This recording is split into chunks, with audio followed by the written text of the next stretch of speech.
الحمد لله رب العالمين والصلاة والسلام على أشرف الأنبياء والمرسلين محمد وعلى آله وأصحابه أجمعين أما بعد.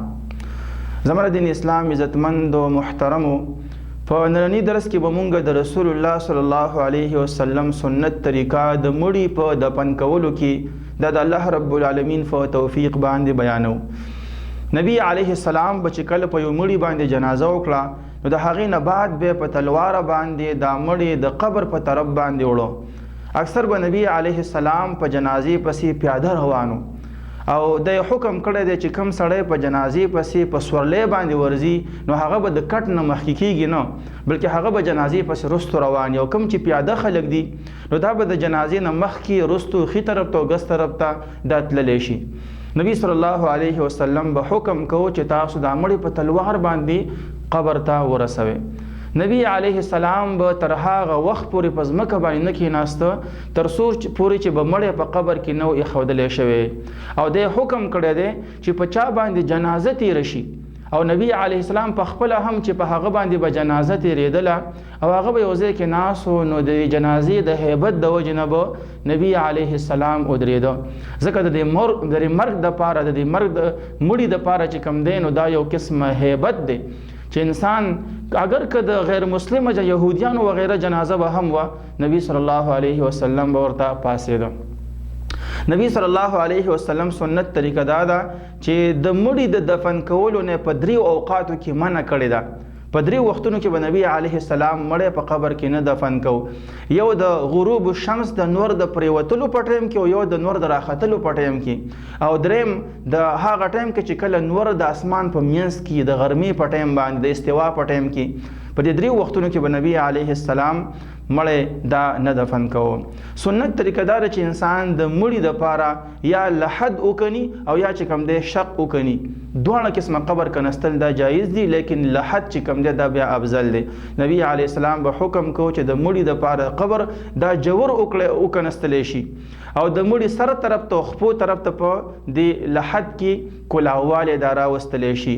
کله به چې مړی په قبر کې کېښودلی شو نو بیا به رسول الله صلی الله علیه وسلم سر طرف نه 3 لپې په خپل لاسونو مبارکو باندې راواغستلې او قبر ته به یې ورغورځولې. کله به چې نبی علیه السلام د مړي د دفن کېدلو نه فارغه شو په مړي باندې به خاورې راواړولې نو بیا به د قبر په خوا کې ودرېده او د هغه مړي دپاره بیا د مضبوطوالي دعا کوله او صحابو ته به هم حکم کو چې د دې مړي دپاره د تثبت دعا وغواړي د الله سبحانه وتعالی نه، ځکه اوس به چې کوم دی د دې مړي نه په قبر کې تپوس کېدلی شي. نبی صلی الله علیه وسلم نه چرته د مړي د قبر په خوا کې د قرآن عظیم الشان تلاوت دا په صحیح روایتونو کې ثابت نه دی. نه مړي ته تلقین د کلمې وغیره کول د قبر په خوا کې یا د قبر کې اذان کول وغیره دا بدعات دي، د نبی علیه السلام نه ثابت نه دي. دغه شانتې نبی صلی الله علیه وسلم به منع کوله چې تاسو د مرګ او د مړي اعلانونه مه کوئ چې په عربی کې هغې ته نعی وي. دا د زمانې د جاهلیت رسم او رواج دی چې خلک په لوډ سپیکرو باندې یا په اوچتو اوازونو باندې اعلان کوي چې پلانکي د پلانکي زوی وفات شوی دی او بیا د هغه صفات دا بیاني دا بیا زمانه جاهلیت کې دا کولی. په اسلام کې خبر ورکول د جنازې او د مړي شته دی، لیکن نعی کول اعلان کول دا د نبی صلی الله علیه وسلم په سنتو کې نشته دی. نبی صلی الله علیه وسلم په قبرونو باندې د آبادۍ کولو نه منع کوله او دغه شانتې قبرونه پخول یا په هغې باندې ګمبتونه وغیره جوړول دا د نبی صلی الله علیه وسلم سنت نه دي. نبی علیه السلام یمن ته علي رضی الله عنه لیږلو او دی ورته فرمایلو چې الله یدع تمثالا، هیڅ قسمه بت پرې نه ږدي بلکې هغه چې کوم دی روان کا، ولا قبرا مشرفا او نه هغه قبر چې هغه اوچت وي الا سواه مگر برابر یې کاغې لره. علي رضی الله عنه به هغه برابر و. نبی صلی الله علیه وسلم سنت طریقه دا ده چې قبرونه دا بس درمیاني د ځمکې نه چې کوم دی په مقدار د 1 لیشت یا 2 لیشتو په مقدار باندې دا اوچت وي، څومره چې د قبر خوري هغه پې د پاسه واچولی شي. نبی صلی الله علیه وسلم به د قبر د پخولو نه په هغې باندې د آبادۍ کولو نه یا په قبر باندې د لیکلو کولو نه منع کړې ده. دومره ده که یو سړی ووایي چې زه دا قبر بیا په څه باندې وپېژنم نو بیا هغې کې یو نښه د پاره ګټه وغیره لګول دا جایز دي. لکه نبی صلی الله علیه وسلم د عثمان ابن مزعون رضی الله عنه د سر په خوا کې ګټه خو د ودی فرمایلی چې په دې باندې بزد خپل رور قبر دا پیژنم. نبی صلی الله علیه وسلم منع کړی دا چې د قبرونو باندې به انسان جمعتون نه جوړي، نه به چې کم دینو په قبرونو باندې څوک ډیوی وغیره بلی. او کم سړی چې دا کار کوي چې په قبرونو باندې جمعتون جوړي یا په هغه کې ډیوی وغیره بلی، نو په هغه باندې نبی علیه السلام لعنت ویلې دي. او په دغه جمعتونو کې د مونږ کول نه نبی صلی الله علیه وسلم منع کړی دا. او د فرمایلی چې د قبرونو نه به زید اخترونو نه جوړوي، میلې به د هغه نه جوړوي. د نبی صلی الله علیه وسلم سنت طریقه دا ده چې د قبر به حرمتي دا به نه کول، دین یې منع کړی دا. د قبر د پاسه کې ناستل یا د هغې د پاسه خپې کې خودل د دینه چې کوم دی نو په شریعت کې منع شوې ده. لیکن د قبر تعظیم به هم داسې نه کې لکه څنګه چې غیر د الله نه علاوه د نورو باطلو معبودانو تعظیم د مشرکان کوي. نبی صلی الله علیه وسلم به مقبرې ته د خپلو ملګرو د قبرونو د زیارت دپاره، یعنی د قبر زیارت چې کوم دی نو دا جایز دی مقبرې ته تلل. په ابتدا د اسلام کې نبی علیه السلام د دې نه منع کړې وه، لیکن وروسته بیا د دې حکم وکړو چې تاسو د قبر زیارت دپاره تللی شئ. نهیتکم عن زیارت القبور فزوروها. د نبی صلی الله علیه وسلم سنت طریقه د قبر په زیارت کې دا وه چې د قبر خواته به ورغی نو د مړو دپاره به دعا کوله، د هغې دپاره به استغفار غوښته. او دا دعا د نبی صلی الله علیه وسلم نه د مقبرې د زیارت په وخت کې نقل چې دا به فرمایل چې السلام علیکم اهل الدیار من المؤمنین والمسلمین وانا ان شاء الله بكم لاحقون نسأل الله لنا ولكم العافیه.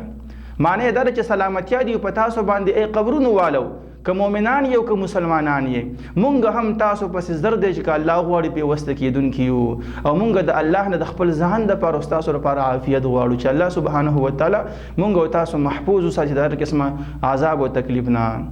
د نبی صلی الله علیه وسلم سنت طریقه دا هم ده چې د کم کور کې مړی شوي د هغې پسماندګانو ته د هغې رشته دارو ته به نبی صلی الله علیه وسلم تعزیه کوله.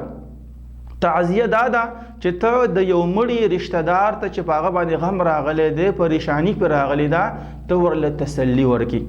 د نبی صلی الله علیه وسلم د لور یو زوی و هغه وفات شوی، نبی علیه السلام ورته په دې الفاظو باندې تعزیه لیږلې وه چې ان لله ما اخذ وله ما اعطى وكل شيء عنده باجل مسمى فلتصبر ولتحتسب. دا هر څه د الله سبحانه وتعالی دی. الله سبحانه وتعالی چې څه چاله ورکوي او څه چا نه اخلي. نو که الله سبحانه وتعالی در باندې دا امتحان راوستی دی نو ته صبر کوه او په دې مصیبت کې د ثواب نیت کوه چې الله سبحانه وتعالی ثواب درکړي. دا تعزیه علما وایي که په عربی کې ته چاته کې هم جایز ده او که په پښتو خپله ژبه کې کښېنه هم دا جایز ده، صرف هغه له تسلي ورکول.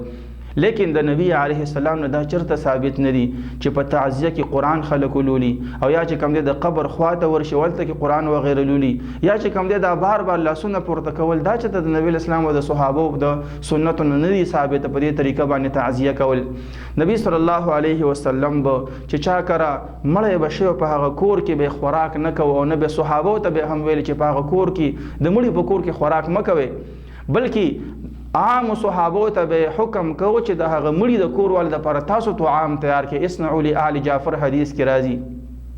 د دې وجې نه مونږ تاسو له پکار دا دي چې په داسې وختونو کې د رسول الله صلی الله علیه وسلم سنت دا په مضبوطیا باندې ونیسو، ځکه مونږ تاسو ځان ته مسلمانان وایو، د رسول الله صلی الله علیه وسلم امتیان ځان ته وایو.